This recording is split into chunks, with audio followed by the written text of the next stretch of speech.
Hi friends, welcome back to Finance Insights.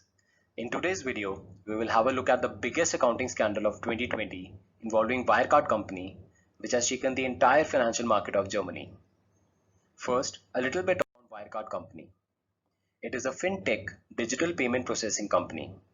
It basically collects customer details at merchant sites while customer is making payment from his debit or credit card, and it then helps in settlement and processing that transaction. Wirecard saw unprecedented success in 2018 when it found a place in DAX, which is Germany's main stock market index, bringing its stock market value to $28 billion. On June of 18 this year, Ernst & Young said it was unable to trace 1.9 billion euros in Wirecard's accounts. Wirecard initially claimed that the money was supposed to be in trust accounts in two Philippine banks, BDO Unibank and Bank of Philippines Islands.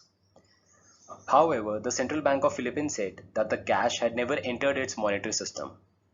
Finally, on June 22nd, Wirecard's management board admitted that the fund in all likelihood do not exist. Its CEO, Marcus Brown, got arrested on that evening. On June of 25th, failing to reach any sort of deal with its lenders, it filed for insolvency. The company share price dropped from 104 euros to 2.65 euros. Now, this accounting scandal has put the spotlight on two very important things. First, the way German regulator has handled the critics of Wirecard since 2018. For example, in 2019, Financial Times published an investigation into Wirecard's dubious accounting practices, to which in response, regulator filed a criminal complaint against the two FT journalists. Secondly, I want to emphasize the importance of short selling in such matters. Short sellers are people who try to benefit by betting against the listed firms. They make money by selling borrowed shares and buying them back at a later lower price. Short sellers can play a very important role in uncovering big frauds. When they take short positions, they are onto something big. They also help in price correction when the firms are overvalued.